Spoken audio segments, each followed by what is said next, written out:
Bismillahirrahmanirrahim.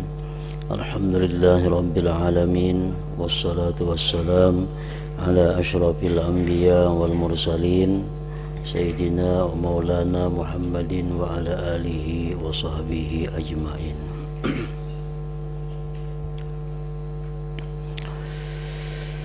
Mengenai dengki, ini salah satu dari antara penyebab yang membuat amal ibadah kita tertahan atau ditolak oleh Allah,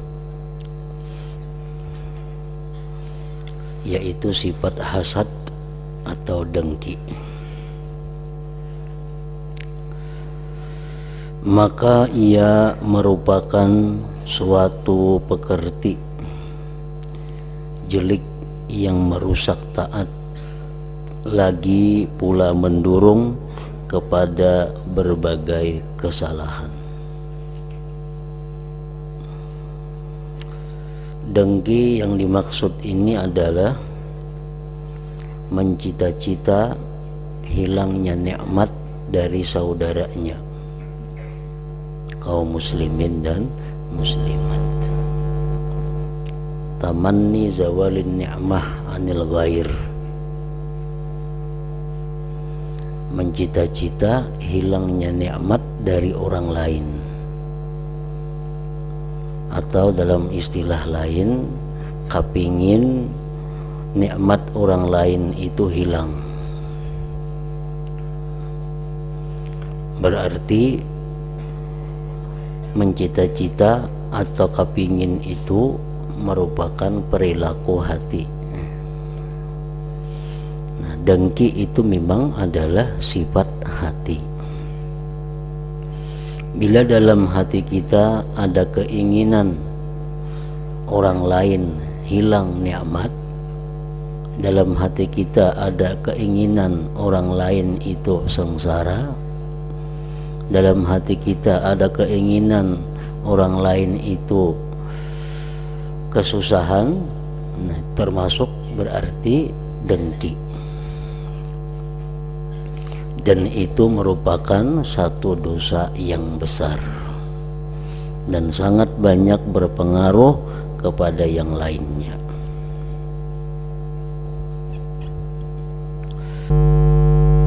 Dengki adalah suatu penyakit yang sulit disembuhkan. Orang yang sudah kena dengki ini, maka untuk menghilangkan dari hatinya itu sangatlah sulit.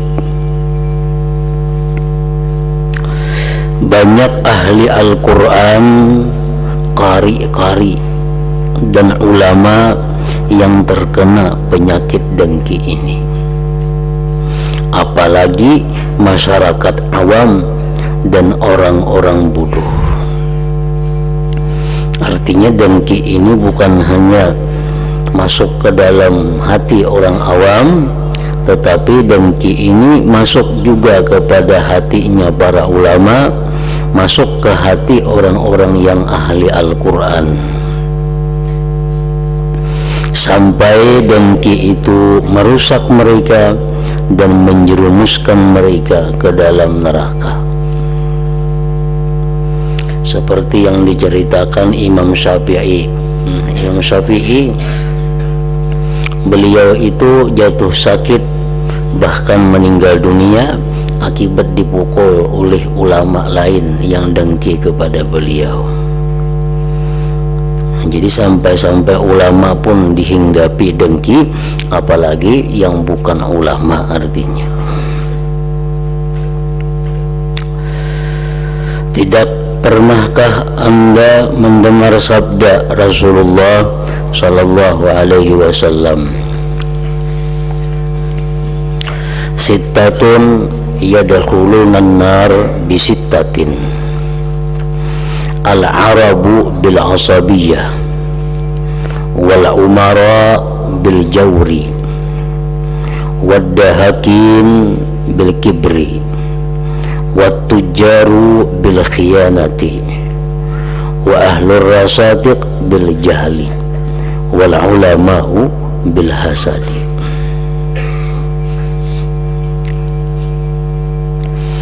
Artinya ada 6 golongan orang yang masuk neraka sebab 6 hal. Artinya 6 golongan ini masuk neraka itu karena bersifat dengan 6 sifat ini. Orang Arab itu kebanyakan mereka masuk neraka sebab apa? Sebab fanatik, asabiyah.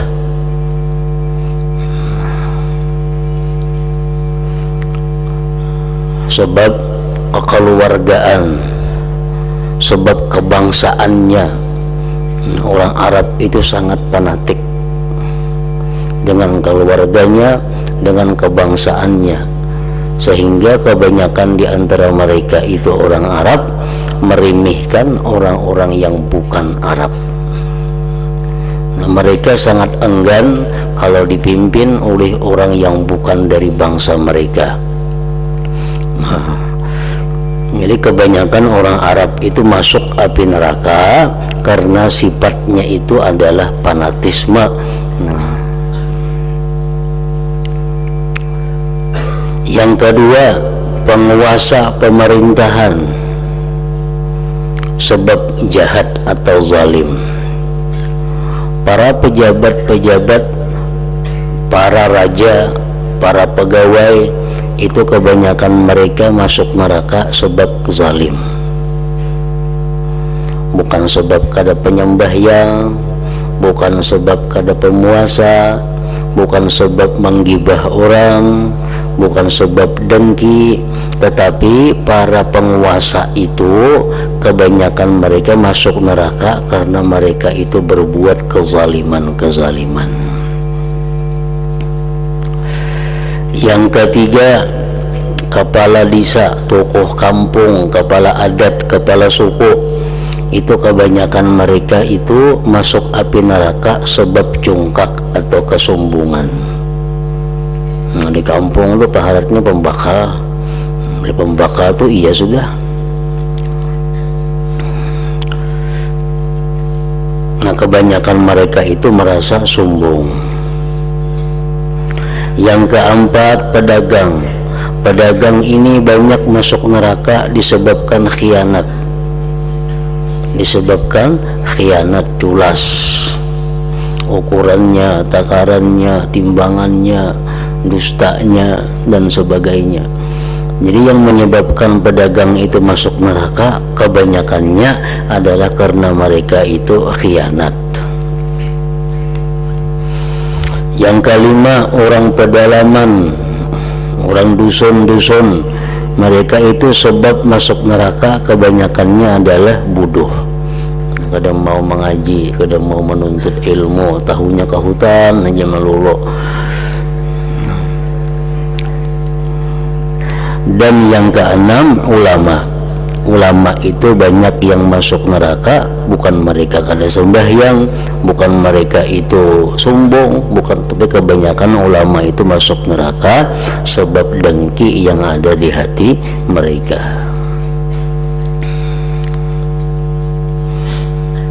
Jadi dalam hati kita apabila ada kepingin orang lain itu hilang nikmatnya, berarti hati kita ada dengki. Jadi dengki itu bukan terucap di mulut, dengki itu bukan perilaku tangan, kaki, mata. Dengki itu adalah semata-mata dalam hati. Dalam hati kita ini ada sangkal, ada kada nyaman orang lain diangkat orang. Nah, berarti kita dengki. Dalam hati kita ada rasa kasal, ada rasa kecewa, orang lain payu. Nah, itu dengki ngarannya. Nah, dalam hati kita ada kada nyaman, ada rasa sakit, ada rasa susah kalau kawan kita dapat nikmat Allah dalam hati. Itu sudah disebut ngarannya adalah dengki itu. Suatu kerusakan yang kejelikannya bisa menjerumuskan ulama. apalagi yang bukan ulama, ke dalam neraka. Nah, sudah selayaknya kita semua waspada terhadapnya dengki itu. Dan ketahuilah bahwa dengki itu dapat menimbulkan 5 perkara, yaitu 1. Rusaknya ketaatan-ketaatan. Jadi dalam hati kita nih tadi ada rasa kada nyaman, rasa kapingin nikmat kawan itu hilang. Berarti kita ada dengki. Nah, bila itu masih ada dalam hati kita, kita kada bertobat, maka amal ibadah yang kita perbuat itu jadi rusak. Pengertian rusak itu ada 2 macam.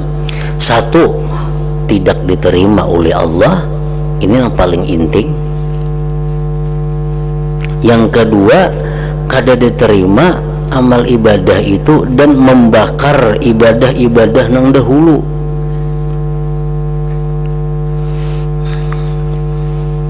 Jadi dengki itu kalau ada dalam hati kita ini kada nyaman, asa kada ikhlas, asa kada lapang, asa kada ridha tetangga kita dapat anugerah Allah, mestinya kada inya bang dapat tuh aku atau siapakah. Nah, hati itu sudah dengki ngarannya. Amal ibadah yang kita lakukan sesudah itu ditolak oleh Allah kalau kita kada tobat. Imbah perasaan dalam hati tadi, kita sembahyang, kita puasa, kita apa, itu ditolak oleh Allah karena ini ibadah orang yang hatinya dengki. Nah, apabila kedengkian itu sampai terucap di mulut dengan menggibahinya, dengan memfitnahinya umpamanya, nah ini bukan hanya dengki sekedar amal ibadah yang akan datang kada diterima, tapi membakar kepada ibadah-ibadah yang lalu. Artinya apa? Ibadah yang lalu itu kita serahkan kepada orang yang kita dengki itu. Nah,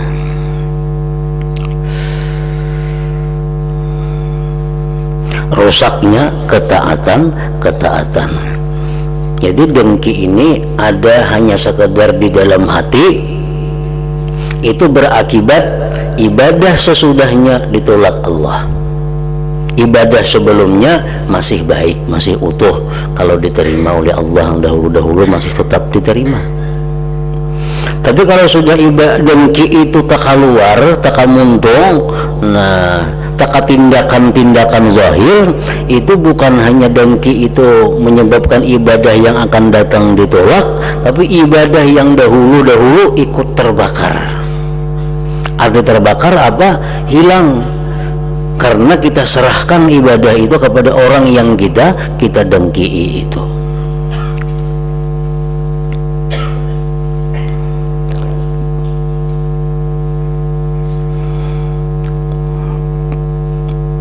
Dengki, hasad, apa lawanannya? Kan kalau sombong lawanannya tawadhu'. Kalau riya lawanannya ikhlas. Kalau dengki apa lawanannya? Sifat jahat dalam hati, dengki. Lawanannya yang baik apa? Sifat nasihat. Nasihat itu apa artinya? Menghendaki kebaikan kepada orang lain. Itu nasihat. Iradatul khair bil ghair, menghendaki kebaikan dengan orang lain.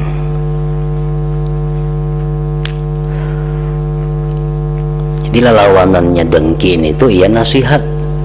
Nasihat itu bukan hanya ceramah, tapi nasihat itu adalah sesuatu sifat di dalam hati yang menginginkan agar orang lain mendapat kebaikan, mendapat kenikmatan. Nah, itu nasihat, sifat yang terpuji, sifat yang sangat mulia, yang mana pahalanya melebihi daripada pahala ibadah-ibadah sunat lainnya.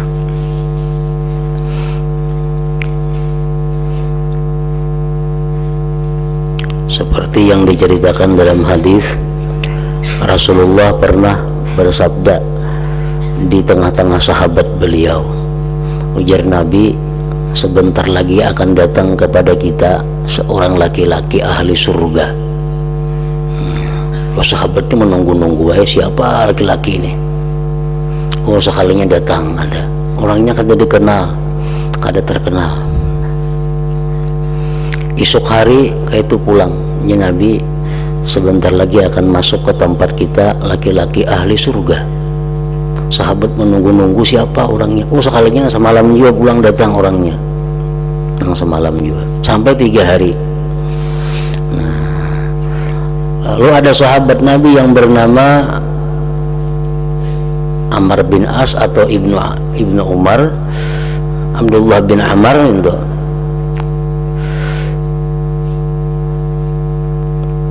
Yang ingin mengetahui apa sebabnya, kelakuannya, akhlaknya laki-laki itu begitu mulia. Nabi kita mengatakan itu laki-laki ahli surga. Maka orangnya kada dikenal, artinya kada terkenal pemurah, kada terkenal ahli ibadah, kada terkenal pemberani waktu berperang, kada dikenal. Dicari, diiringi bulik, sekalinya buliknya ke ujung kampung situ. Jadi bulik sampai situ nompat bemalam, mengetahui apa gawian orang ini, maka Nabi mengatakan ahli surga. Nompat bemalam, silahkan jampun rumah tadi, malam dengarkan malam apa amalan si din nih, kalinya guring benar malam juga, apa tahajud jam 2 kada ada, apa segala kada, subuh hanya bangun, siang dikira puasa, kalinya kada puasa juga orangnya. Malam esok dengarkan pula apa diulah orang itu, kada napa-napa, kalau sembahyang kan baca Quran, baca selawat guru-guru nom, kada ada juga guring. Siang makan cari kayu bulik sampai 3 hari 3 malam kada dapat juga amalan apa nang sebabnya, maka Nabi mengatakan inya tuh ahli surga. Nah, akhirnya sampai 3 hari 3 malam kan tamu 3 hari aja boleh tuh, sampai 3 hari boleh suruh bulik sudah. Sudah 3 malam guring di situ, hendak bulik, bebadah pamit bulik. Halo, jadi si laki-laki tadi, sebenarnya aku ada maksud, napa garang? Hendak betakun napa amalan pian ini, sampai Nabi madahkan pian ini ahli surga. Halo, jadi laki-laki tadi, amalanku kada napa-napa. Aku siang, ya orang juga kada puasa sunat, kada malam guring. Cuma aku ini di dalam hatiku kada ada niat kada baik kepada orang Islam. Dalam hatiku ini kepingin, dalam hatiku ini ingin agar orang lain itu senang, orang lain itu dapat kebaikan, dapat rahmat, dapat kebahagiaan. Itu nasihat tadi. Nah, jadi dalam hati nasihat itu lawannya sifat dengki. Kalau dengki itu mengingini orang lain hilang nikmat. Kalau nasihat itu dalam hati mengingini orang lain dapat nikmat, dapat senang. Jadi amalan yang paling besar pahalanya adalah bila mana hati kita ada keinginan agar orang lain itu dapat rahmat Allah, orang lain itu dapat nikmat Allah, orang lain dapat anugerah Allah. Itu pahalanya luar biasa. Dalam hati ini kita kepingin si fulan itu hidupnya senang, itu pahalanya saling genalan itu. Dalam hati kita kepingin mudahan orang yang berangkat tuh selamat, nah tuh pahalanya luar biasa ganalnya. Ganal pada sembahyang beratus rakaat itu, nasihat itu. Karena sembahyang itu perbuatan zahir, sedangkan ini perbuatan hati. Ibadah dari perbuatan hati nilainya di sisi Allah lebih besar daripada ibadah zahir. Orang berangkat naik haji misalnya, dalam hati kita ada terlintas, dalam hati kita ada terlintas mudahan selamatan orang naik haji itu, nah ulang bulik selamatnya haji mabrur datang, kepingin kita mereka macam itu. Nah itu sudah dapat pahala luar biasa. Nah sebaliknya dalam hati kita ada kepingin mudahan inya kecelakaan, nah mudahan inya berenjah ke tengah jalan. Nah itu dalam hati kita ada hasad, itu menggugurkan ibadah, menggugurkan nilai-nilai taat yang telah kita perbuat. Bukan main bahayanya. Dalam hati aja, apalagi diucapkan di muntong.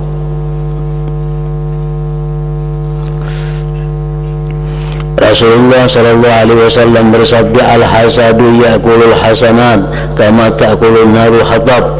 Artinya kedengkian itu dapat memakan kebaikan-kebaikan seperti halnya api memakan kayu bakar. Habis amal kebaikan kita unjuk lawan orang yang kita dengki ini tuh.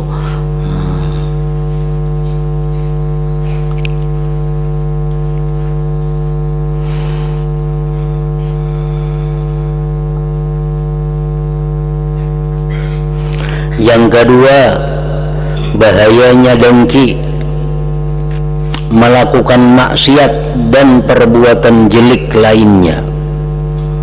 Lu ngaran dengki di hati, lalu otomatis kayaknya muntungnya lalu menyambati,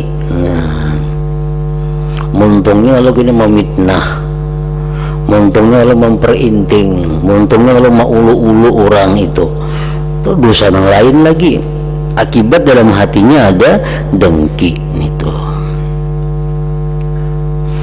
Melakukan maksiat dan perbuatan jelek lainnya sesuai dengan apa yang dikatakan oleh Wahab bin Munabbih, tanda orang yang dengki itu ada 3. 1, menampakkan senangnya bila ada orang yang didengki. 2, membicarakan jelek jika orang yang didengki tidak ada. Dan 3, merasa gembira kalau orang yang didengki mengalami musibah. Orang dapat musibah itu mestinya didoakan, dikasihani, ditakziah, dihibur. Nah ini kadang kalau kita dengki lawan si A itu dapat bala, kita kesukaan. Nah itu satu dosa yang besar. Cukuplah kiranya bagi engkau bahwa Allah Ta'ala memerintahkan kita supaya memohon perlindungan kepadanya dari kejahatan orang yang mendengki. Allah menyuruh kita agar kita berlindung kepada Allah dari kejahatan orang yang dengki. Allah Ta'ala berfirman, wa min syarri hasidin idza hasada. Artinya, dan dari kejahatan orang yang mendengki ketika menyatakan kedengkiannya. Seperti juga Allah memerintahkan kita agar memohon perlindungan kepadanya dari keburukan syaitan dan tukang sihir. Qul a'udzu birabbil falaq min syarri ma khalaq wa min syarri ghasiqin idza waqab wa min syarri naffatsati fil 'uqad wa min syarri hasidin idza hasad. Jadi orang yang dengki itu disejajarkan oleh Allah dengan tukang sihir. Disamakan oleh Allah orang yang dengki itu dengan syaitan, di mana kita disuruh berlindung kepada Allah dari kejahatan-kejahatan mereka itu. Jadi orang yang dengki itu luar biasa bahayanya. Bukan hanya sekadarnya mau menyambati, bukan hanya mau memitnah. Orang yang dengki itu mau menyakiti, bahkan mau membunuh. Makanya Allah menyuruh kita berlindung kepada Allah dari kejahatan orang yang dengki itu. Cobalah renungkan berapa saja perbuatan jelek dan fitnah yang dilakukan oleh orang yang dengki.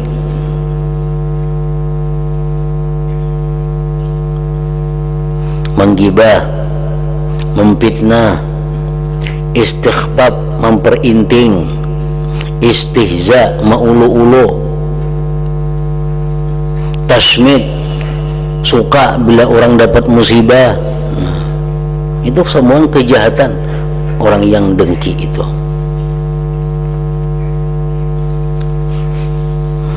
Sehingga Allah menempatkannya sejajar dengan kedudukan syaitan dan tukang sihir.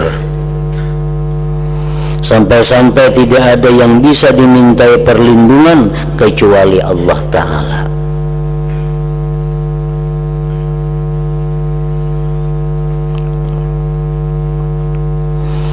Nah, jadi pertama, dengki itu merusak ketaatan kita. Yang kedua, dengki itu menarik kepada maksiat lainnya. Yang ketiga, dengki itu payah dan prihatin tanpa faedah. Kan tidak faedahnya kita dengki ini tuh. Kalau pang nikmat orang tuh berkurang kada. Kita dengki lawan si A umpamanya. Macam-macam usaha kita supaya si A ini tuh runtuh. Kada kawa. Apa yang kita lakukan tuh sia-sia. Kedengkian kita tuh kada akan bisa mengalahkan ketentuan Allah. Allah sudah menentukan bulan bin bulan dapat nikmat. Allah sudah menentukan bulan bin bulan dapat anugerah. Itu sudah ketetapan Allah. Kita manusia ini kada senang hendak merubah ketetapan Tuhan, kawalah kadanya kawa. Jadi orang dengki itu hanya orang yang menyusahkan dirinya sendiri, orang yang membuat dirinya sedih dan kada dapat idahnya, bahkan mudarat banyak. Tiga, payah dan prihatin tanpa faedah. Bahkan di samping itu juga berdosa dan maksiat. Sebagaimana kata Ibnu Sammak rahimahullah, aku tidak melihat orang zalim yang lebih menyerupai orang yang dizalimi ketimbang orang yang dengki, diri yang hina, akal yang bingung, dan susah yang terus menerus. Orang itu menzalim tapi inya sendiri menderita sebagaimana orang yang dizalim. Siapa? Orang yang dengki. Kan kalau kita menampilin orang, kita zalim. Yang sakit siapa? Yang ditampilin. Kita mengambil harta orang, kita zalim. Yang rugi siapa? Yang sakit, yang diambil hartanya itu. Tapi kalau orang dengki ini, inya zalim, yang sakit inya seorang. Nah, apa sakitnya? Susah, payah. Melihat orang lain dapat nikmat, sakit hati. Melihat orang lain dapat untung, tak ungut. Melihat orang lain dapat nikmat, dapat kebahagiaan, kasal hati. Nah, inya seorang yang menyusahkan dirinya, padahal inya zalim. Jadi orang zalim yang sebenarnya menyakiti dirinya sendiri adalah orang yang dengki ini.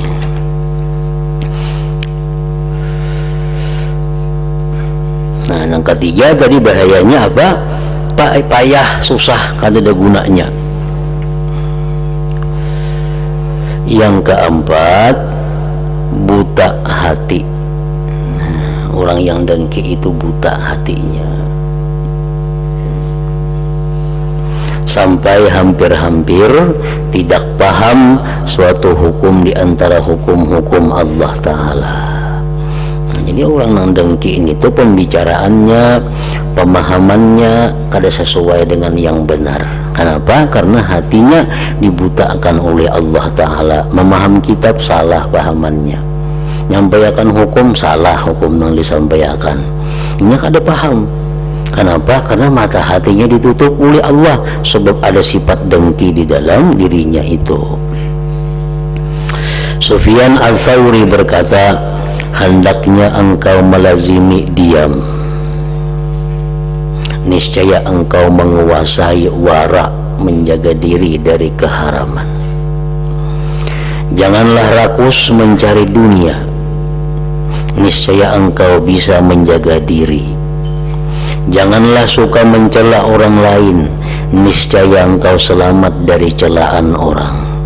Dan janganlah engkau dengki, niscaya engkau cepat paham. Jadi salah satu penarang hati, salah satu yang memudahkan memaham hukum-hukum Allah adalah bersifat nasihat di dalam hati kita. Dalam hati kita ada sifat nasihat. Kepinginnya orang tuh baik, kepinginnya kawan ini senang, kepinginnya kawan ini nikmat, kepinginnya kawan kita ini bahagia. Nah, sifat-sifat itu adalah membuka mata hati, menerangi hati, maulah lakas paham. Tapi dalam hati kita ada sifat dengki, dalam hati kita kada nyaman orang lain dapat senang. Nah itu akibatnya apa? Mata hati kita buta, lalu kada pemahaman lawan hukum-hukum Allah, kada pengertian lawan hukum-hukum agama. Yang kelima, bahayanya dengki, terhalang dan terhina, sulit meraih apa yang dikehendaki dan tidak mendapatkan pertolongan mengatasi musuh. Nah, orang yang dengki itu cita-citanya kada akan tercapai, taufik Tuhan sulit menghampirinya, otomatis inya kada ibadah jadinya. Apa yang diangan-angankannya itu kada berhasil. Nah, sebagaimana kata Hatimul Asam rahimahullah, orang yang menyembunyikan permusuhan di dalam hati itu bukanlah orang yang beragama. Orang yang menyembunyikan permusuhan di dalam hati itu bukanlah orang yang beragama. Orang yang suka mencela orang lain itu bukanlah orang yang tekun beribadah. Orang yang suka menghasut itu bukanlah orang yang bisa dipercaya. Dan orang yang dengki itu bukanlah orang yang tertolong. Nah, Allah kada menolong orang yang dengki itu, sehingga apa usahanya, apa angan-angannya selalu kandas.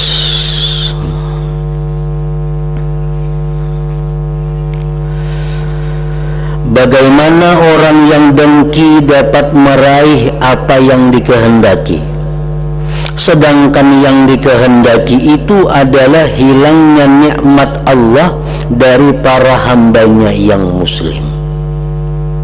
Kayak apa hendak ditolong Tuhan, amun kehendak yang dengki ini hilangnya nikmat orang. Inya hendak orang lain itu mesti susah pada inya. Inya hendak orang lain itu mesti di bawah daripada inya. Nah, kadangnya Tuhan menolong, kadang Tuhan mengabulkan itu. Bagaimana ia bisa mendapatkan pertolongan mengatasi musuh-musuhnya, sedangkan musuh-musuhnya adalah para hamba Allah yang mukmin. Sungguh bagus sekali doa Abu Ya'qub rahimahullah berikut ini. Allahumma sabbirna ala tamamin ni'ami ala ibadik wa husni ahwalihim. Artinya, ya Allah, semoga berkenanlah Engkau memberikan kepada kami kesabaran atas kesempurnaan nikmat yang Engkau berikan kepada para hamba-Mu dan baiknya keadaan mereka itu. Nah, jadi ini doa merupakan salah satu obat orang yang dengki. Dalam hati kita ada dengki, itu wajib kita membuang, wajib kita menghilangkannya. Kada boleh kita melihat akan membiarkan. Kayak apa caranya menghilangkan sifat dengki itu? Kayak apa caranya? Kada ada jalan lain selain memaksakan hati. Banyak cara yang diajarkan para ulama kalau kita ada mempunyai sifat dengki. Pertama, kita doakan mereka sebagaimana kita mendoakan diri kita. Ini obat paling ampuh untuk menghilangkan kedengkian. Kalau hendak kita selamat, contohnya, selama ini kita dengki lawan Fulan bin Fulan. Apakah hati kita ini dengki lawan Fulan bin Fulan tuh mendapat nikmat kita rasa kada nyaman, amunnya untung kita asa susah, amun inya dapat kebahagiaan kita asa sengsara. Nah, kita kepingin inya itu uyuh pada kita. Nah, berarti dengki kita lawan inya ngarannya. Nah, itu wajib dibuangi dari hati kita. Kayak apa cara membuangi? Itu kada gampang. Salah satu caranya kita doakan inya sebagaimana kita berdoa untuk diri kita. Kalau dalam bahasa Arabnya, Allahumma fa'al mithla dzalik bi fulan bin fulan. Kan kita berdoa biasa, Allahumma ighfirli dzunubi, Allahumma inni as'aluka rizqan wasi'an halalan thayyiba, Allahumma inni as'aluka ilman nafi'a, Allahumma ihfazna minal bala. Macam-macam doa kita. Lalu di ujung doa itu kita tambahi Allahumma fa'al mithla dzalik, ya Allah perbuatlah seperti apa yang ulun minta tadi dengan pulan bin pulan nang kita dengki ini tuh. Nah, jadi artinya apa? Kita mendoakan orang nang kita dengki agar inya dapat seperti apa nang kita dapat. Nah, ini mengobati dengki. Kalau bahasa kitanya hendak nyaman, kita dengki lawan pulan bin pulan, hendak kita buangi kedengkian itu, kita doakan dalam bahasa kita, ya Allah sejahterakanlah pulan bin pulan, ya Allah selamatkanlah dia dunia akhirat, ya Allah berikanlah dia keluasan rezeki yang halal, ya Allah jadikanlah dia hamba engkau yang salih, ya Allah matikanlah dia husnul khatimah, ya Allah jadikanlah dia dan zuriatnya orang-orang yang takwa kepada engkau. Nah tuh, padahal selama ini kita dengki lawan inya, cuma kita hendak baik, hendak membuangi. Nah, doakan inya, doakan dengan bujur-bujur, dengan sungguh-sungguh.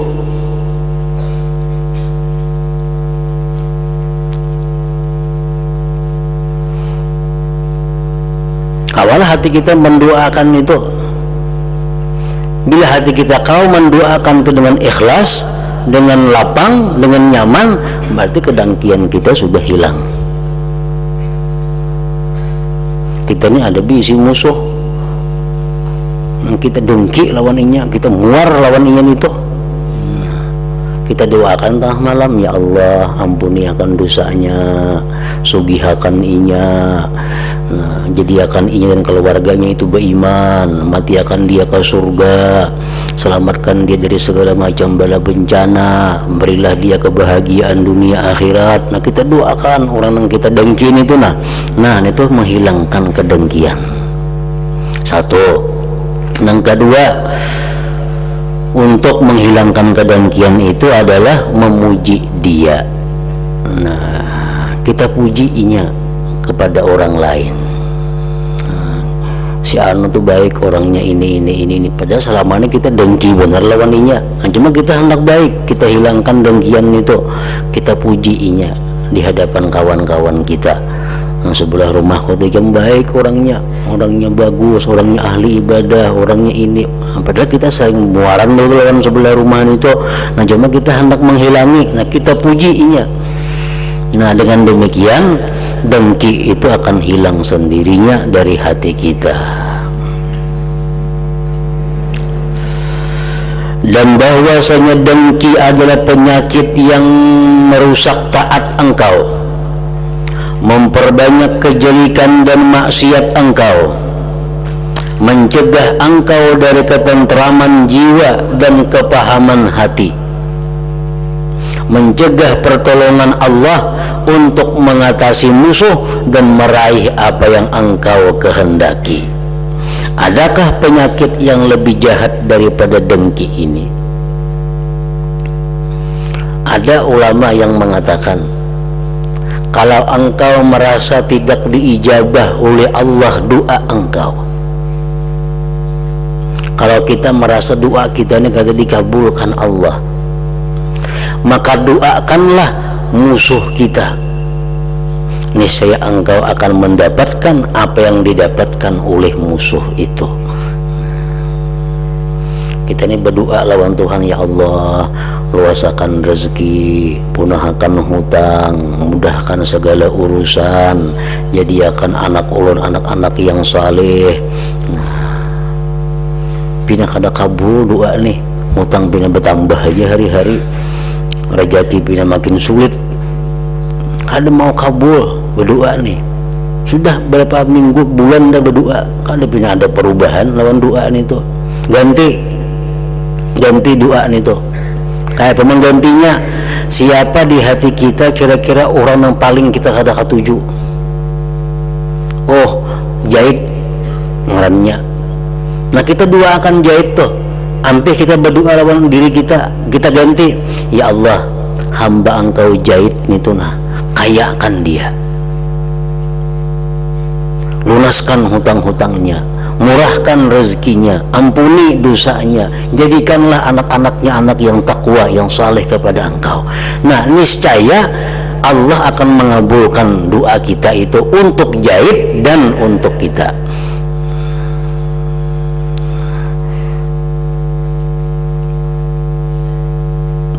Amun sagan seorang tadi kada kabul berdoa, doakan orang yang paling kita benci dalam dunia ini siapa? Orang yang paling menzalimi kita siapa dalam dunia ini, yang paling kita muari? Doakan inya kebaikan, niscaya Allah akan memberikan kebaikan itu kepada kita.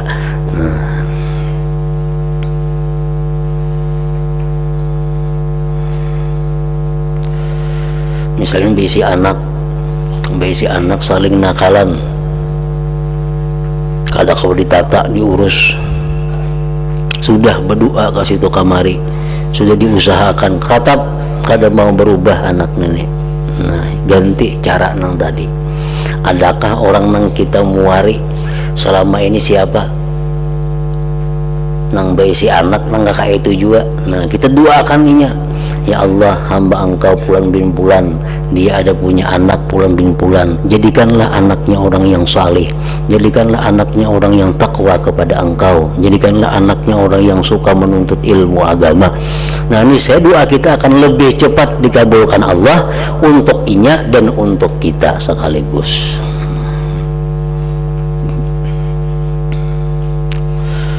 Dan bahwasanya dengki adalah penyakit yang merusak taat engkau, memperbanyak kejelikan dan maksiat engkau, mencegah engkau dari ketenteraman jiwa dan kepahaman hati, mencegah pertolongan Allah untuk mengatasi musuh dan meraih apa yang engkau kehendaki. Adakah penyakit yang lebih jahat daripada dengki ini? Dan dengki ada penyakit tuha, dan kita masuk penyakit nang tuha. Iblis dengki kepada Nabi Adam, lalu berusaha sedemikian rupa untuk mengeluarkan Adam dari surga karena kedengkian. Kabil membunuh Habil, kenapa? Karena kedengkian. Jadi dengki termasuk penyakit nang tuha, ketimbang perzinahan, perjudian, minum arak, itu tadudi. Dengki penyakit nang kadim, penyakit nang tuha. Artinya orang-orang nang bahari sudah ada dengki ini. Karena itu hendaknya engkau senantiasa merawat diri engkau, menjaga diri engkau dari penyakit dengki ini. Mudah-mudahan Allah Ta'ala berkenan memberikan pertolongan kepada kita semua dengan anugerah dan kemurahannya. Amin ya rabbal alamin. Ila hadratin Nabi sallallahu alaihi wasallam. Al-Fatihah. Bismillahirrahmanirrahim. Ar-Rahmanirrahim. إياك نعبد وإياك نستعين اهدنا الصراط المستقيم صراط الذين أنعمت عليهم. بسم الله الرحمن الرحيم. الحمد لله رب العالمين. اللهم صل على سيدنا محمد وآله وصحبه أجمعين. اللهم اغفر لنا ما أخطأنا وما تعمدنا وما أسرفنا وما أعلنا وما أسرفنا وما أنت أعلم به منا. أنت المقدم وأنت المؤخر، لا إله إلا أنت. اللهم انفعنا بما علمتنا وعلمنا ما ينفعنا وزدنا فهما وعلما وعملا وهدى وتوفيقا برحمتك يا أرحم الراحمين. صلى الله على سيدنا محمد وآله وسلم. الحمد لله رب العالمين.